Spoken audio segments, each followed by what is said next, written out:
Assalamualaikum warahmatullahi wabarakatuh. Ila khandarati Nabil Mustafa Rasulullah sallallahu alaihi wasallam alaihi minal anbiya al mursalin wal awliya wasyuhada wasyalikin wal malaikatil muqarrabin. Khususan musannif handal kitab Syekhul Akbar Syekh Muhyiddin Ibnu Arabi wa khususan Mas Laumul Fatihah. A'udzu billahi minasyaitonir rajim. Bismillahirrahmanirrahim. Alhamdulillahirabbil alamin arrahmanir rahim maliki yaumiddin. Iyyaka na'budu wa iyyaka nasta'in. Ihdinas mustaqim. Shiratal ladzina an'amta 'alaihim ghairil maghdubi 'alaihim waladdallin. Amin. Bismillahirrahmanirrahim. Subhanaka la ilma lana illa ma 'allamtana innaka antal alimul hakim. La haula wa la quwata illa billahil aliyyil azim. Rabbi shrah li sadri wa yassir li amri wa hlul 'uqdatam min lisani yafqahu qawli. Amin ya rabbal alamin. Allahumma shalli rahimakumullah wa nafa'na bihi wa bilumi fid darin amin. Malam ini kita melanjutkan kajian kitab Al-Futuhat Al-Makkiyah karya Syekhul Akbar Syekh Muhyiddin Ibnu Arabi At-Ta'i.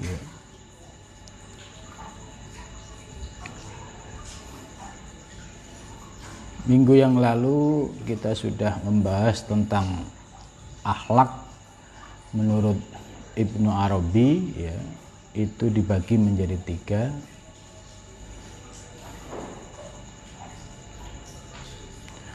Hulukin muta'adin, ya, akhlak yang biasa. Wa hulukin ghair muta'adin, dan akhlak yang tidak biasa. Wa hulukin mustarokin, dan akhlak yang terkait dengan pihak lain. Akhlak yang muta'addi, yang biasa itu ada 2. Ada akhlak yang muta'addi bimanfaatin, akhlak yang normatif, ya, tapi membawa manfaat kepada orang lain, ya, seperti sifat al-jud wal futuwah, ya, sifat kedermawan dan keluhuran budi. Ini muta'addin tapi bimanfaah. Yang kedua muta'addin bidaf'i madhuratin. Muta'addin akhlak yang biasa tapi berperan penting menolak madhurat, ya. Seperti kal afwi, ya, wasofhi, ya, itu sikap meminta maaf dan memaafkan. Ini sangat penting. Jadi mampu memaafkan orang dan mau minta maaf, ya. Ini perlu kerendahan hati, ya, karena minta maaf dan memaafkan itu perlu kerendahan hati. Jika tidak rendah hati, ya sulit gitu. Dan contoh lain wahtimalil ada ma'al qudrah alal jaza, ya, menahan beban berat, ya, sakit, difitnah, ya, dicaci maki misalnya, padahal dia mampu untuk membalas, nah, tapi ditahan, tidak sampai membalas. Ini juga termasuk muta'addin yang bidaf'in madhur, ya. Kemudian yang ghairul muta'addi, yang tidak hulukin ghairul muta'addin, akhlak yang tidak biasa, yaitu kal wara' wa zuhdi wa tawakkal. Ini sudah akhlaknya para sufi, ya. Sudah mulai mutawasyid muntahi, ya. Wara' itu sudah menjaga diri dari hal-hal yang haram, ya, termasuk subhat. Ini subhat aja tidak mau, ya. Wa zuhud itu menjaga hatinya dari selain Allah, jadi harta dan materi, ya, itu hanya sebatas amanah hanya di tangan gitu. Jadi tidak harus ke gua untuk melakukan kontemplasi atau asketisme, ya, bukan harus seperti itu ya. Kemudian watawakal, tawakal itu bersandar setelah berikhtiar ya. Jangan belum ikhtiar tapi sudah bersandar gitu. Kayak musim corona ya, ikhtiar dulu mengikuti aturan protokol kesehatan ya, baru tawakal. Jangan ujuk-ujuk tawakal dulu ya. Ya, terus nggak ada ikhtiarnya. Nah ini biasanya terjebak pada teologi Jabariyah ya. Nah, kemudian yang satu lagi terkait dengan mustarok ya, yaitu seperti sifat sabar terhadap orang lain dan ya senantiasa menunjukkan akhlakul karimah itu, walaupun dicaci, dibenci, tetap menunjukkan akhlakul karimah ya. Saya kira penjelasan panjang lebar sudah kita jelaskan pada minggu yang lalu ya. Nah, sekarang kita memasuki pembahasan baru. Wa ammal haqaiqu, dan bermula, dan adapun bermula haqaiq. Haqaiq jamaknya hakikat ya. Dan bermula ya, beberapa hakikat ya. Fa'ala arfaatin, maka atas 4 bagian. Jadi hakikat itu dibagi menjadi 4 bagian. Nah ini menariknya, Ibnu Arabi ini menjelaskan secara detail. Ya, kita di kitab Bidayatul Hidayah, Syekh Nawawi mensyarahi kitab Bidayatul Hidayah hanya menjelaskan ya pentingnya syariat, kemudian thariqah dan hakikat itu. Terus diperumpamakan bahwa syariat itu ibarat perahu, kemudian thariqahnya itu ibarat laut, dan hakikatnya ibarat mutiara. Ya, di sini jadi kesempurnaannya kita mengkaji lintas sufi-sufi agung ini ya, itu memiliki pemahaman yang utuh gitu ya. Jadi ibarat puzzle-puzzle tentang peta hakikat ya, sebagian dijelaskan oleh Imam Ghazali, sebagian dijelaskan oleh Ibnu Arabi, kemudian Syekh Abdul Qadir Jailani ya, kemudian sufi-sufi yang lain gitu ya. Ya, selama pengajian Ramadan ya, penjelasan-penjelasan dari kitab yang kita kaji itu saling menguatkan antara ya, tokoh yang satu dengan tokoh yang lain, atau antar ajaran satu dengan dari sudut pandangan tokoh yang lain, itu saling menguatkan itu. Ya, di sini menariknya, kalau di Imam Ghazali tidak dijelaskan, tapi Ibnu Arabi membagi soal hakikat menjadi 4. Nah, apa itu? Yang pertama, haqaiqun tarji'u ila dzatil muqaddasah, yaitu hakikat yang kembali kepada zat yang suci. Ini hakikat yang kembali pada zat yang suci. Berarti ini yang masuk wilayah kunhidzat, yang tidak boleh dibahas secara mendalam dan detail. Sebab kalau memasuki wilayah zat al-muqaddas, ini akan ahmak, akan rusak ya. Sebab hadis Nabi sudah mengingatkan, tafakkaru fi khalqillah ya, kamu cukup berpikir tentang ciptaan Allah saja deh ya. Ini kalau kamu bisa berpikir secara mendalam, itu pun kamu akan menemukan hakikat. Wala tafakkaru fi dzatillah dan jangan berpikir tentang zat Allah ya. Ini. Jadi ini haqaiq yang pertama. Hakikat yang pertama itu kembali kepada zat al-muqaddas. Nah, penjelasan ini kalau kita melihat peta dari pemikiran Syekh Fadlullah Al-Bulanpuri dalam teori martabat 7, ini termasuk wilayah ahadiyat, yaitu wilayah kunhidzat. Dan penjelasannya sama. Wilayah kunhidzat itu tidak boleh ya dibahas ya, sebab itu akan menyebabkan ya kerusakan ya. Ya, akal tidak akan mungkin menjangkaunya. Maka Nabi memberikan batasan seperti itu. Ya, jadi penjelasan hakikat yang membahas tentang tarji'u ila dzatil muhaddatsah, kalau dalam peta kitab Tuhfah Al-Mursalah, oh posisinya ada di martabat ahadiyat itu. Yang kedua, wa haqaiqun, dan hakikat tarji'u yang kembali ila sifat, kepada sifat al-munazzah. Ya, ini penting ini.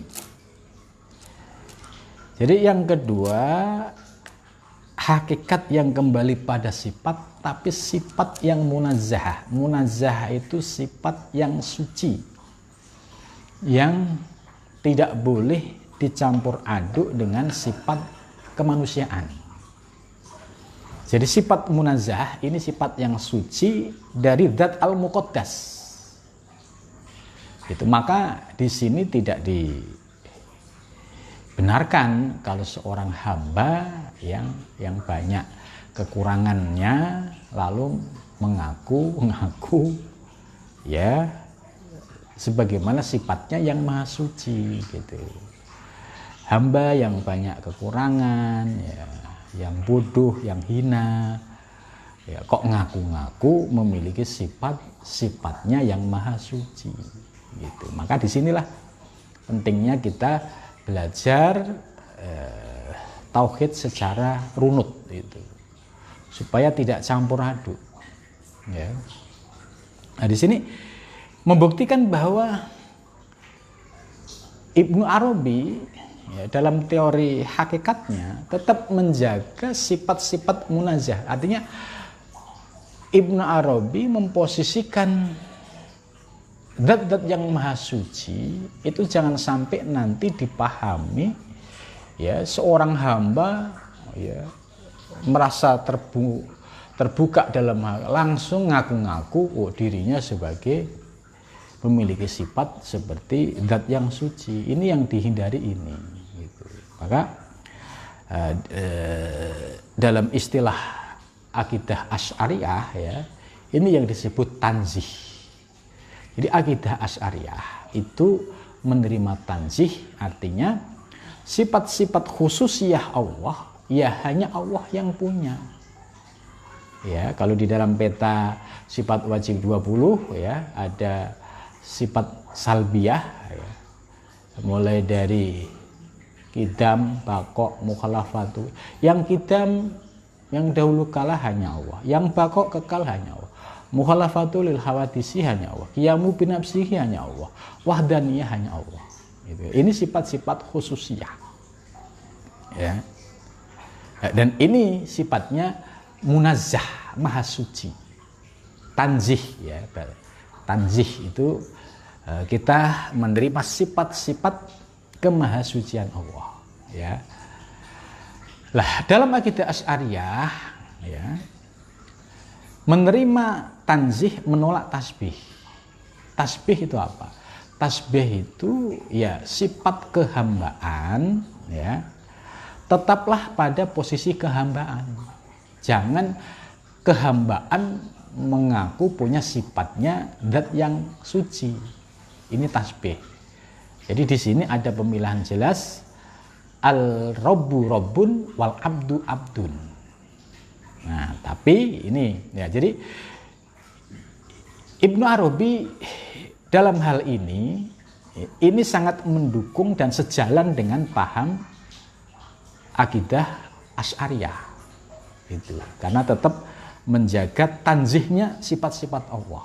Nah, soal pandangan Ibnu Arabi nanti berkaitan dengan wujud alam semesta itu sebagai tajalli wujudul haq, ini levelnya sudah ahlu kasfi. Jadi sudah ahlu kasfi berarti ini misalkan makomnya para ahli kalam, ada Asy'ariyah, ya, Maturidiyah, Mu'tazilah, Jabariyah, itu di level ini.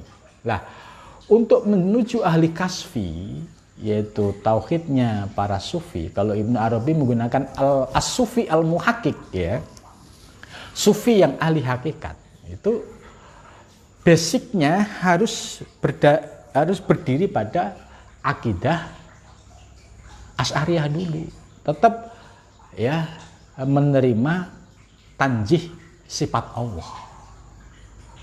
Nah, setelah paham ini, nanti ketika ada pembahasan tajalli wujudul haq, itu tahu letaknya, tahu prakteknya. Nah, yang sering salah kaprah itu, ya saya lihat banyak yang belum paham soal akidah Asy'ariyah, ya, kemudian masuk ke wilayah tauhid ahlu kasfi, tauhidnya ahli thariqah, terus dia memiliki kesimpulan bahwa akidahnya orang ahli tasawuf olah thariqah itu ya tasbih. Tidak. Ini Ibnu Arabi, Syekhul Akbarnya menyatakan tetap harus menjaga sifat al-munazzahah, sifat-sifat kemahasucian Allah. Itu ya, ini jangan sampai ya saya mendengar ucapan bahwa akidah para sufi itu ya tasbih. Tidak. Ya. Ini buktinya Ibnu Arabi tetap menjaga sifat al-munazzahah, sifat-sifat yang khusus milik Allah harus dijaga kesuciannya. Lah, soal nanti misalkan terkait dengan konsep tajalli wujudul haq, ya nanti akan ada pembahasannya. Tapi posisinya tidak tabrakan. Jadi menerima tanjih, menolak tasbih, ini dari sisi pandangan akidah ahlu kalam. Tapi tasbih yang dipahami oleh ahlu kasfi ini dipandang sebagai tajalli wujudul haq. Ini bedanya. Jadi ini ibarat tasbih dan tanzih, ya. Tanzih adalah menjaga sifat-sifat kesucian Allah. Jangan sampai sifat kesucian ini ada yang ngaku, sebab ya tidak akan mampu, orang hina kok ngaku memiliki sifat-sifat yang maha suci. Maka ini disebut dengan konsep tanzih. Sedangkan tasbih ini adalah sifat-sifat kemakhlukan, kehambaan yang memiliki sifat kehinaan, fakir, miskin, gitu. Lah, setelah ini di atasnya ada tauhidnya ahlu kasfi. Dalam pandangan ahlu kasfi melihat tasbih, ya benar, tasbih itu adalah harus memposisikan jelas dia sebagai hamba, tapi dipandang dari sisi hakikat bahwa posisi hamba ini sebagai tajalli wujudul haq, ya, sebagai tajalli wujudul haq. Tapi bukan berarti ya terus memahami ini menerima tasbih, tidak. Sebab praktek dari tajalli wujudul haq itu di suhud musyahadah. Suhud musyahadah itu pandangan batin, bukan untuk diucapkan. Makanya kalau ada yang mengatakan bahwa akidahnya ahlu thariqah sufi adalah tasbih, menurut saya ini tidak memahami ajaran dasar dari Ibnu Arabi. Ya, bahwa di sini Ibnu Arabi jelas ya menyatakan tarji'u ila sifatil munazzahah, kembali kepada sifat-sifat yang suci. Nah, jadi kita sudah punya gambaran bahwa kaitannya dengan hakikat dibagi menjadi 4. Yang pertama, hakikat kembali kepada zat muqaddas, zat yang maha suci, ya. Dalam teori martabat 7 ini termasuk makom martabat ahadiyat, ya, yang tidak boleh diutak-atik, ya. Kemudian yang kedua adalah hakikat yang kembali kepada sifat al-munazzahat. Nah, ini harus dipahami ini yang sering salah kaprah, ya. Orang menganggap ajaran Ibnu Arabi itu wujud wahdatul wujud, bahwa semua wujud adalah Tuhan. Ini yang salah kaprah. Padahal Ibnu Arabi ya jelas tetap harus menjaga sifat munazzah ya, maha sucian Allah ya. Wahya an-nasabu. Ya, an-nasabu yaitu penisbatan ya.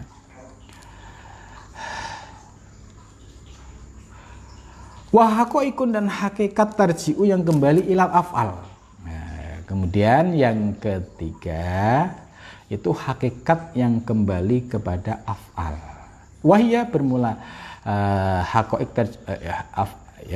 haqaiq yang kembali kepada af'al itu kun wa akhwatuha. Kun wa akhwatuha itu maksudnya ya, kun ini kan fi'il amar ya, kun ya. Tapi di balik kun ya, ini ada fayakun. Kun ini tajalli. Tapi proses aktualisasinya fayakun ini di alam hudus. Gitu. Jadi kun yang dimaksud bahwa alam semesta desain dan pernak-perniknya itu sudah selesai di alam Lauhil Mahfuz. Itu kunnya Allah itu di sana. Sudah rapi gitu ya. Fayakun pakai fi'il mudhari menunjukkan waktu sekarang maupun yang akan datang.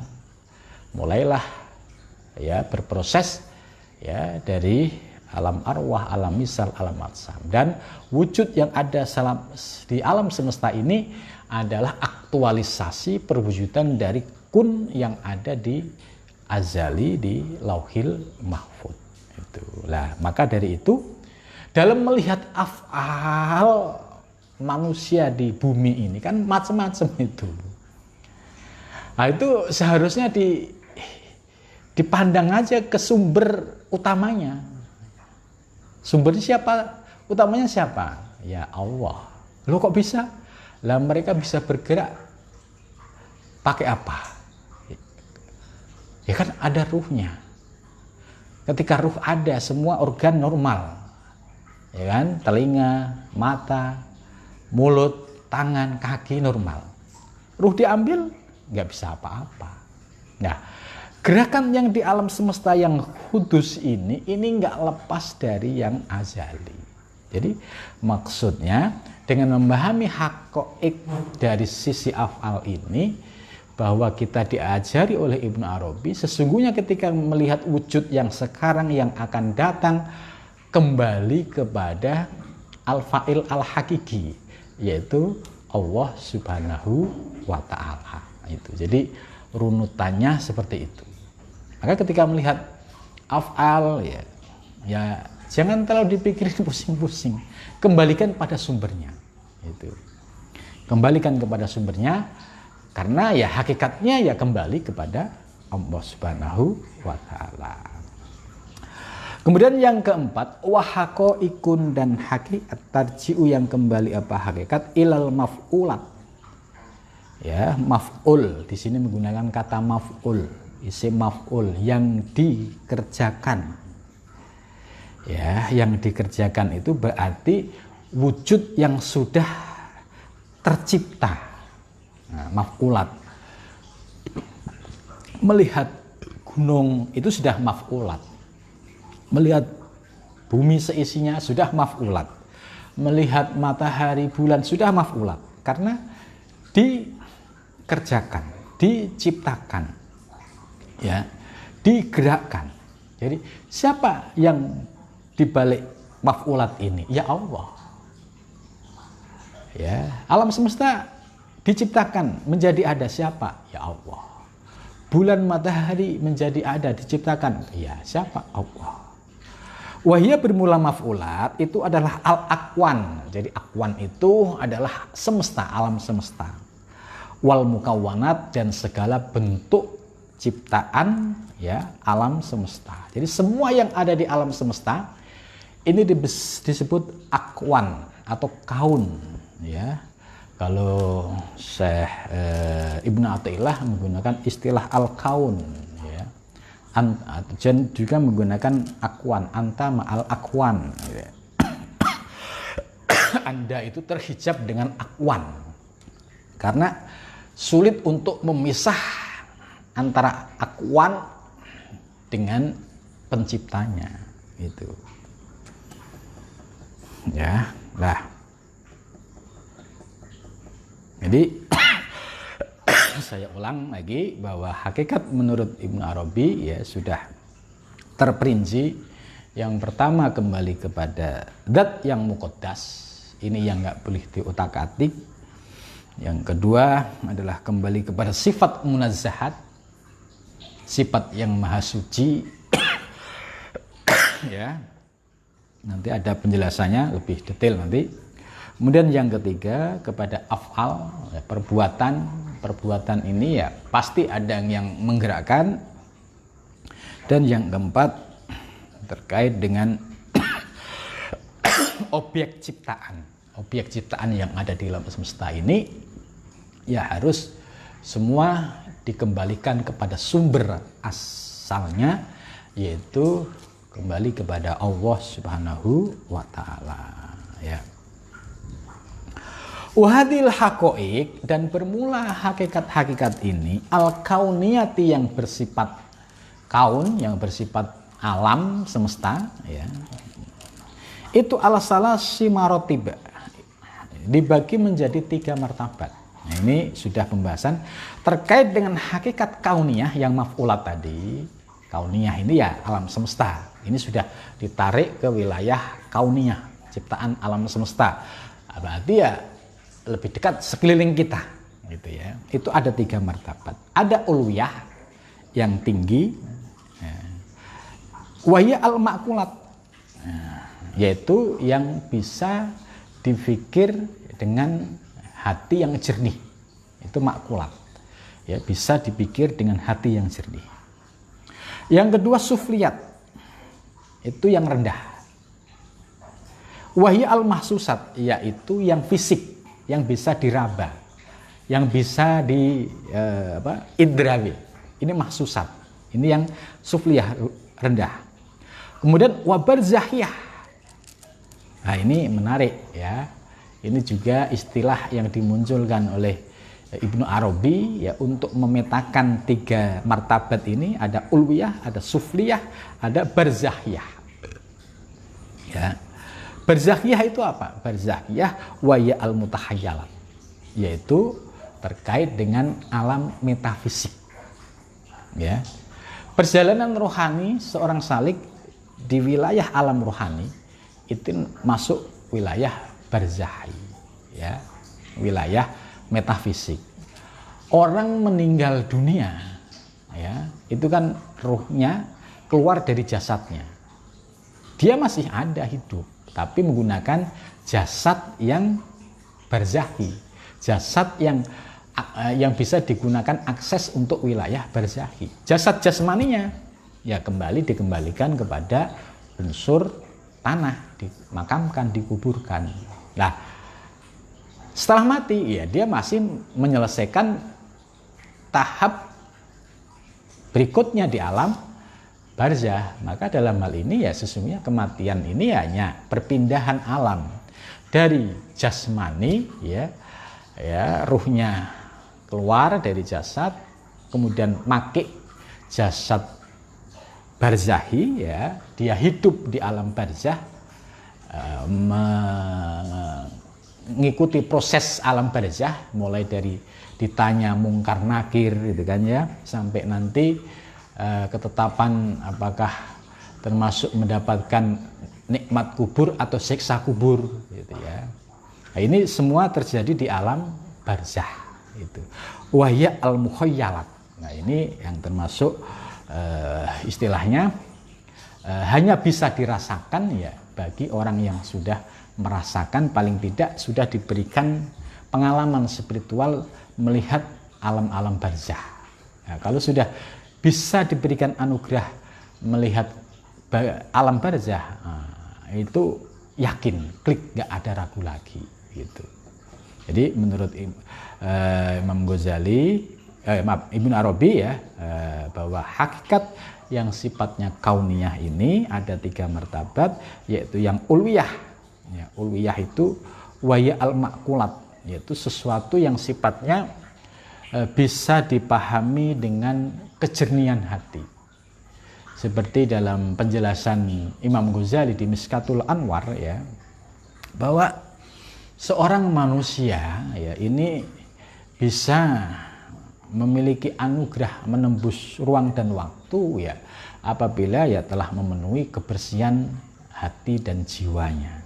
Maka disitulah Imam Ghazali membedakan antara batasan mata lahiriah dan batasan hati nurani atau ya basyiratul qalbi, atau dengan istilah lain akal, itu karena bisa menembus di luar batas ruang dan waktu.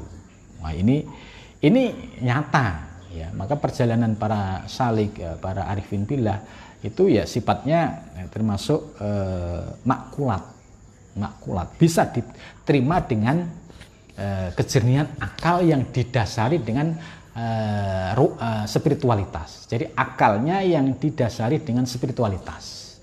Kalau akal murni ini, akal tok rasional, itu sulit karena dia akan menuntut pertanyaan, mana wujud Tuhan?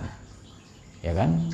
Dikasih analog masih nggak paham juga. Dia menuntut, oh berarti Tuhan itu, akhirnya menyimpulkan Tuhan itu tidak ada. Nah, inilah banyak sekali orang yang ketika berpikir ketuhanan secara rasional murni itu pasti masuk ke dalam jebakan ateis, dan itu sudah banyak yang kesasar ke sana. Itu. Maka di sini al-makulat itu menggunakan rasionalitas, tapi didasari dengan intuitif, dengan bahasa hati, karena ini ya menyangkut dengan pengalaman spiritualitas. Ya. Jadi makulat, mahsusat ini yang sufliyah. Ya, kayak kita di dunia ini sebenarnya posisi kita itu posisi rendahan, sufliyat, mahsusat. Ya apalagi kalau kita di alam yang mahsusat ini tidak ada upaya membersihkan diri untuk menaikkan grade ruhaninya. Gitu. Bagaimana dia akan bisa naik ke barzakhiyah kalau ruhaninya yang menjadi penyebab dia terhijab itu tidak dibersihkan. Gitu. Nah. Wa amal haqaiq adzatiyah, adapun hakikat yang terkait dengan zat ya. Fa kullu masadin yuqayyimu kal haqqu fihi min ghairi tashbihin wala taqyibin la tash'uhul ibarah la tasa'uhul ibarah wala tum ilahil isyarah. Ya, sedangkan hakikat yang dzatiyah ya, yaitu setiap sesuatu yang dapat dilihat yang menguatkan ya yuqayyimukal haqqu, yang memberikan, menguatkan ya kepada kita tentang al-haq fihi, di dalamnya min ghairi tasbihin. Nah, di sini maksud al-haq ya. Ibnu Arabi dalam menggunakan istilah itu antara al-haq dan Allah itu dibedakan. Kalau Allah itu untuk nama zat yang muqaddas, yang suci. Sedangkan al-haq itu digunakan nama lain untuk wujud semesta alam yang dipandang dari sisi hakikat. Itu al-haq.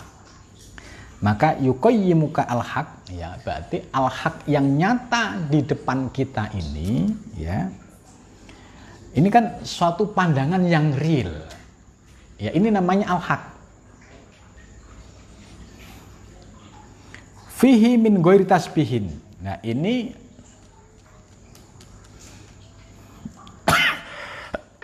tanpa ada tasbih ya, tanpa ada tasbih wala takyifin, dan tidak ada bagaimana la tasya'uhu ibarat ungkapan-ungkapan tidak mampu menampungnya.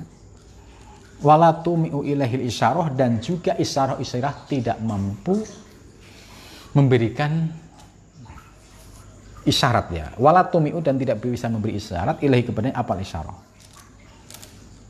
Ini maksudnya begini. Jadi bagi orang yang diberikan anugerah paham tentang hakikat wujud alam semesta ya, ketika difutuh oleh Allah melihat wujud alam semesta yang di depan kita, difutuh ruhaniyahnya, difutuh akalnya, difutuh hatinya, itu bisa melihat bahwa apa yang dia lihat itu tajalli wujudul haq.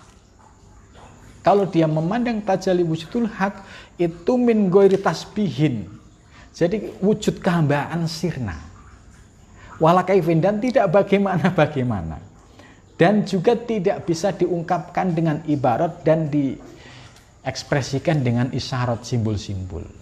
Ini kedahsyatan rasa ketika mendapatkan anugerah tajalli wujudul haq.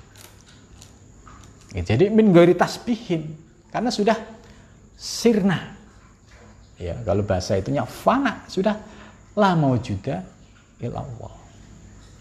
Ini dalam tingkatan yang pertama ini.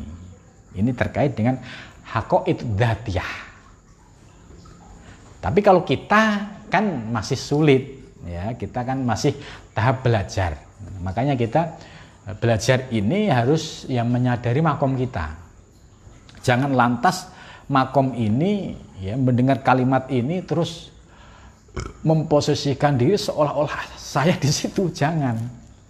Ya, ini adalah pencerahan dari Ibnu Arabi kepada kita. Oh iya loh, kalau orang yang sudah sampai pada tingkatan haqaiqud dzat itu diberikan anugerah bisa melihat wujud alam semesta ini sebagai tajalli wujudul haq, ya, dipandang secara hak, tidak bergeser sedikit pun, dan tidak ada tasbih, yaitu tidak ada wujud kehambaan, dan tidak wujud bagaimana-bagaimana. Teori-teori yang awal-awal itu sudah nggak kepake lagi, karena teori awal ini kan teori untuk proses taroki ya. Itu sudah tidak pakai itu lagi, dan juga tidak bisa ditampung dengan ibarah dan juga simbol-simbol itu. Maka orang yang pada tahapan mencapai tahapan ini pengalaman rohaninya nggak bisa ditulis dengan istilah, tidak boleh ditulis dengan ibarat, tidak mampu menampung. Karena itu istilah sufistik, ittihad, hulul, wahdatul wujud, semua problem, artinya mendapat pertentangan. Karena ini wilayah rohani, rasa, kemudian diwakili sebuah istilah, dan istilah ini terbatas untuk menampung pengalaman seorang yang dibukakan pintu kasafnya. Istilah ittihad nggak mampu menampung, maka ditolak oleh sebagian ulama, sebagian para sufi. Ya, hampir semua sufi menolak. Tapi sebagai pengalaman spiritual diterima. Tapi sebagai istilah ini ada problem. Ya, hulul sama, ittihad sama, wahdatul wujud juga sama, manunggaling kawula Gusti juga sama, wujudiyah juga sama. Karena ini pengalaman spiritual yang sedang bergelora ya, dalam lautan ketuhanan, itu tidak mampu ditampung dengan ungkapan-ungkapan tulisan, dan juga tidak ditampung dengan istilah atau simbol-simbol. Ini orang yang sudah pada tahapan mencapai haqaiqud dzat. Nah, posisi kita ini proses ilmu dulu. Kalau sampai ke sana itu anugerah. Karena sampai ke sana itu bukan kehendak kita, tapi kita diberikan anugerah oleh Allah Subhanahu wa taala, dan bukan rekayasa kita. Nah, kalau kita masih keinginan malah nggak dikasih, gitu. Karena masih nafsu kita, gitu. Kapan Allah ngasih? Ya suka-suka Allah. Yang penting kita istiqomah, ya, belajar ilmu dan mengamalkan sedikit-sedikit. Soal mendapatkan anugerah seperti itu anugerah dari Allah. Ya. Kapan kita mendapatkan? Ya sampai keinginan kita itu hilang. Kalau masih ada keinginan kapan ya saya bisa, kapan ya, itu selama masih ada kapan-kapan ya dapatnya ya kapan-kapan juga gitu ya.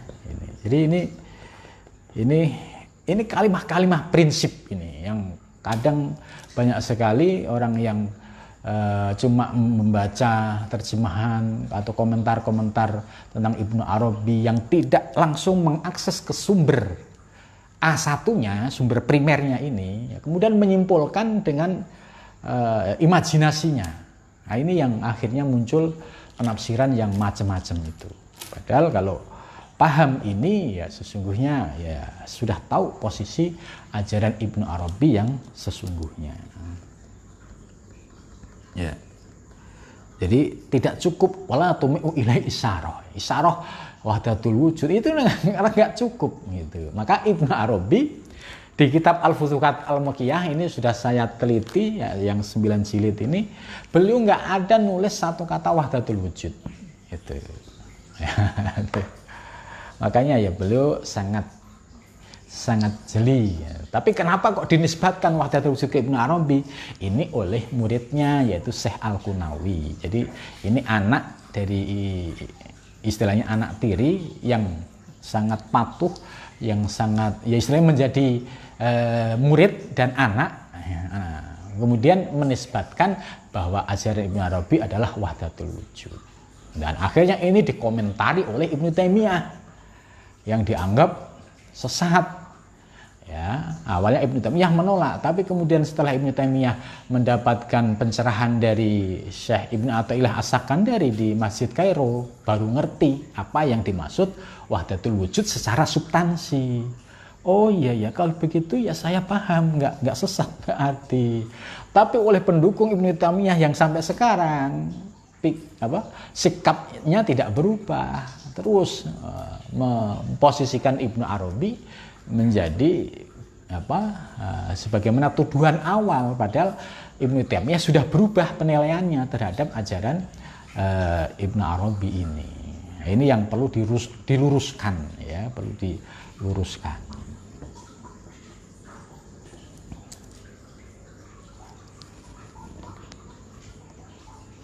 Wa amal haqaiq as-sifatiyah, ya ini ya, satu lagi ya.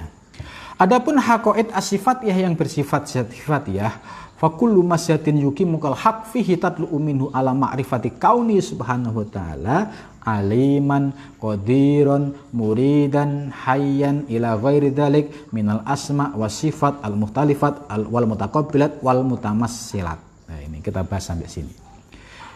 Hakikat yang kedua adalah hakikat terkait dengan sifat. Wa amal haqaiqu as-sifatiyah. Adapun terkait hakikat sifat yaitu fakullu masyhatin yuqimukal haq.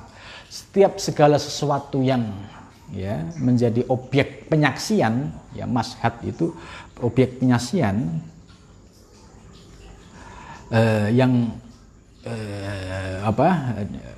yuqimuka al-haq, yang ditampakkan oleh al-haq ya, fihi tatlu'u minhu ala ma'rifati, maka muncul minhu darinya ala ma'rifati kauni subhanahu wa ta'ala, yaitu atas keberadaan Allah subhanahu wa ta'ala itu aliman ya, qadirun muridan hayyan.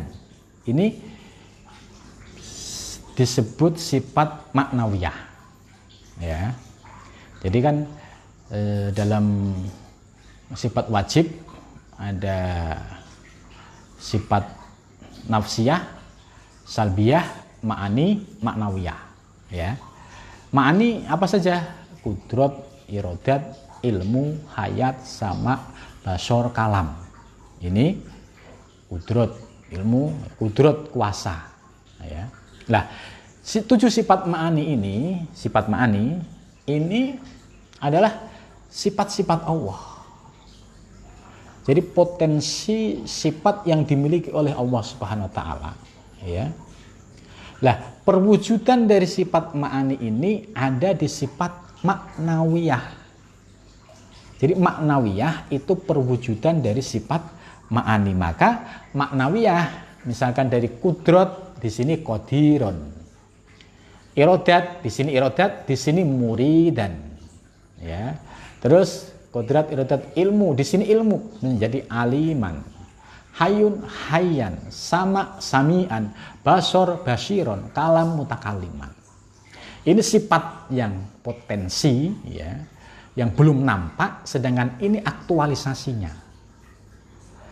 Jadi ibadatnya begini, ya, Allah itu, ya, memiliki 7 sifat ma'ani ini: kudrat, ilmu, kudrat, irodat, ilmu, hayat, sama, basor, kalam. Ya, lah, sifat ini belum muncul kalau masih berupa sifat. Tapi ketika sudah dimunculkan wujud sifat, ya misalkan kudroh qadiron, bentuknya apa? Wujud alam semesta.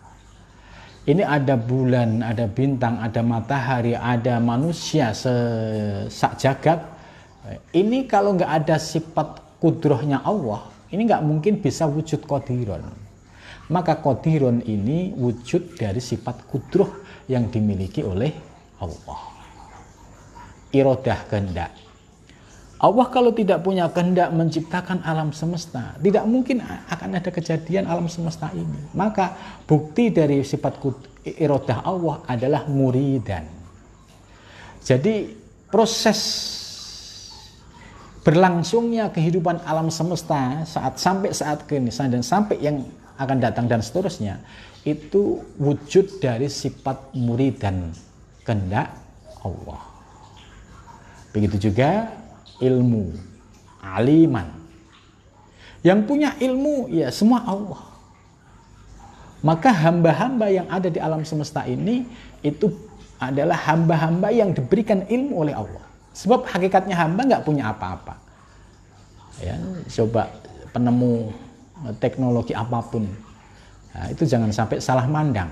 Kalau secara tauhid al-kaswi, siapapun penemu teknologi ya tetap Allah. Loh, Allah itu kan melalui orang-orang, maaf, bahasanya orang non-Islam. Nah, sekalipun non-Islam yang ngasih nyawa dia siapa? Yang ngasih akal siapa? Ya baru oh iya ya, Allah juga ya gitu. Jadi dari penjelasan yang kedua ini bahwa sifat ma'ani dan ma'nawiyah, ya kalau tadi teorinya ke wilayah aspek makrokosmos, ke wilayah alam yang luas. Ya sekarang ke dalam diri kita. Sebab kalau melihat alam luas terlalu lebar. Ya, kita melihat ke dalam diri. Ya. Kita ini sebagai makhluk Allah, ciptaan Allah. Kita ada diadakan oleh Allah. Kita ada ruh, ya. Ruh kita ini, ya. Bukti kalau ruh kita ada, yaitu aktifnya semua organ yang ada dalam tubuh kita. Tangan bisa bergerak, mata bisa melihat, telinga bisa mendengar. Ini tandanya ada ruh. Dan ruh min amri rabbi. Ruh ini ya terkoneksi dengan Allah itu.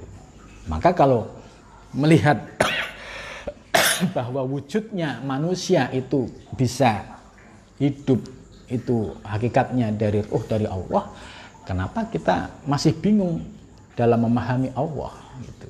Karena ya manusia bisa normal bicara ini karena ada, coba rohnya diambil, nggak berfungsi. Lah, terkait dengan sifat ma'ani dan ma'nawiyah, ya, yang punya ma'ani Allah, ya, kudrat, irodat, ilmu, hayat, sama, basor, kalam itu Allah. Kita sebagai makhluk, karena kita ada ruh, ini ada bias dari 7 sifat ma'ani ke dalam hamba yang posisi kita istilahnya ini sebagai menjadi posisi kita sebagai wujud maknawiyah. Karena yang memiliki sifat 7 ma'ani ini adalah Allah, dan ini abstrak, tidak nampak. Nah, ketika sudah nyata di dalam diri kita, oh iya, ternyata kita malam ini bisa ngaji bareng. Ini contoh. ini kan sebelum ini ada ngaji bareng kan berawal dari rencana. Rencana ini irodah. Ya, irodah. Irodah untuk mengadakan ngaji kitab Al-Futuhat Al-Makkiyah ini kan berawal dari ya obrolan biasa. Yuk kita ngaji Al-Futuhat Al-Makkiyah yang sebelumnya itu digagas oleh sama teman-teman kader-kader Matan Jakarta gitu kan. Ya, kemudian terjadilah kita ngaji. Lah, pelaksanaan ngaji ini ya, ini sudah qadirun. Ya. Lah, kudrohnya itu di azali memang sudah ada. Kalau ada yang bisa melihat sumber data big data di Lauhil Mahfuz, oh iya, puasa ini nanti akan ada ngaji ini ya. Nah, ini namanya sudah muridan, bentuk dari kehendak Allah. Gitu. Maka dengan memahami hakikat ini, oh iya ya, ternyata kita ini la haula wala quwata illa billah. Oh iya ya, ternyata kita ini hanya wayang. Itu. Ya. Kehendak kita seolah-olah dari kita, tapi hakikatnya digerakkan oleh Allah Subhanahu wa ta'ala. Jadilah ngaji. Ini irodah. Kemudian kudroh, kuasa. Ada irodah tapi nggak ada kuasa, ya nggak jalan. Contoh misalkan sudah dijadwalkan malam Ahad kita akan ngaji. Tiba-tiba ada urusan lain misalkan, atau ada kesibukan ya. Terus tiba-tiba ada yang menyebabkan diobati, ya memang kudrohnya ya atau skenarionya memang tidak ngaji, atau alasan lain misalnya kan sakit gitu kan. Ada keinginan saya pengen ngaji online tapi sakit, terus ditambah lagi paketannya habis. Sudah sakit paketannya habis lagi kan, kiriman belum datang gitu. Ya sudah, berarti memang sedang kudrohnya ya seperti itu gitu.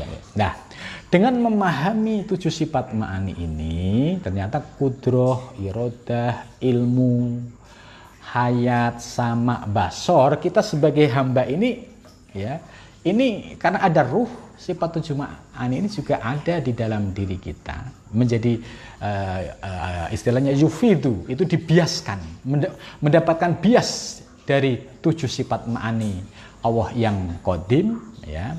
Sehingga kita kalau sudah paham 7 sifat ma'ani pada hakikatnya semua milik Allah, maka dalam keyakinan kita akan muncul la qudrata illallah, tidak ada kuasa kecuali kuasa Allah.